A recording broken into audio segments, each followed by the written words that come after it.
साथियों, भारतीय न्याय संहिता 2023 में हम पढ़ रहे हैं अध्याय 19। आज हम पढ़ेंगे बीएनएस की धारा 357 जो कि आईपीसी की धारा 491 एक समरूप है।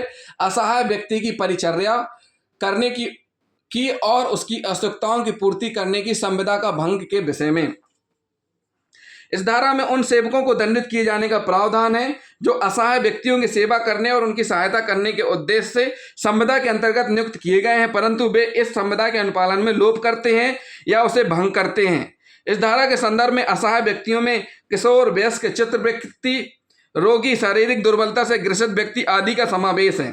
इस धारा के आवश्यक तत्व कौन कौन से हैं? नंबर 1 है अभियुक्त प्रश्नगत असहाय व्यक्ति की परिचर्या या आवश्यकताओं की पूर्ति करने के लिए किसी विधिपूर्ण संविदा से आबद्ध हो। नंबर 2 प्रश्नगत असहाय व्यक्ति निजी क्षेम की व्यवस्था या अपने निजी आवश्यकताओं की पूर्ति करने के लिए असमर्थ हो। नंबर 3 अभियुक्त द्वारा स्वेच्छा जानबूझकर ऐसे असहाय व्यक्ति की परिचर्या या आवश्यकताओं की पूर्ति करने में लोप किया गया हो जिसके लिए वह विधिपूर्ण संविदा के अंतर्गत आबद्ध था। उल्लेखनीय है कि इस धारा के अंतर्गत अभियुक्त को उस व्यक्ति के साथ संविदा भंग के लिए दंडित नहीं किया जा सकता जिसने किसी असहाय, किशोर, वयस्क, चित्तवृत्त रोगी या दुर्बल की परिचर्या आवश्यकताओं की पूर्ति की सहायता के लिए अभियुक्त को संविदाबद्ध किया हो, बल्कि क्या किया हो? संविदाबद्ध किया हो, बल्कि उस असहाय व्यक्ति के प्रति विधिक दायित्व का लोप या भंग करने के अपराध के लिए दंडित किया जाता है जिसकी जिम्मेदारी उसने स्वयं पर ली हो। इस धारा के अंतर्गत संविदा भंग दंडनीय क्यों है? सामान्यतः संविदा भंग के प्रकरणों के लिए दीवानी सिविल वाद का उपचार उपलब्ध होने के कारण इन्हें बीएनएस के अंतर्गत दंडनीय अपराध नहीं माना जाता है, परंतु इस धारा का उपबंध इस सामान्य नियम का अपवाद है क्योंकि इसके अंतर्गत अभियुक्त द्वारा असहाय व्यक्ति को कारित अपरिमित क्षति हानि पूर्ति के दीवानी वाद द्वारा पूरी कराई जाना संभव नहीं है। अतः ऐसे संविदा भंग करने वालों को दंड विधि यानी भारतीय न्याय संहिता के अनुसार दंडित किया जाना उचित माना गया है।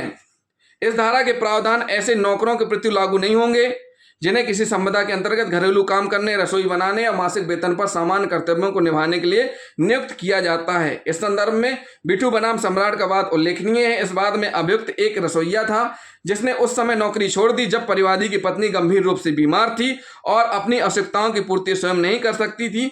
अभियुक्त के विरुद्ध इस धारा के अंतर्गत यह आरोप था कि उसके नौकरी छोड़ देने के परिणाम स्वरूप परिवादी की पत्नी की तबीयत और अधिक खराब हो गई। न्यायालय ने अब निर्धारित किया कि परिवादी ने अभियुक्त को सामान्य पारिवारिक रसोइये के रूप में नौकरी पर रखा था, न कि किसी असहाय व्यक्ति की परिचर्या या उसकी आवश्यकताओं की पूर्ति करने के लिए।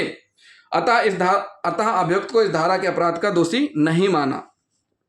बंबई उच्च न्यायालय ने इसी प्रकार एक पूर्व निर्णीत सालोमान के बाद में यह निर्धारित किया था कि एक सेवक जिसे सामान्य रसोइये के रूप में मासिक वेतन पर नौकरी में रखा गया हो उसे इस धारा के अंतर्गत अभियोजित नहीं किया जा सकता है।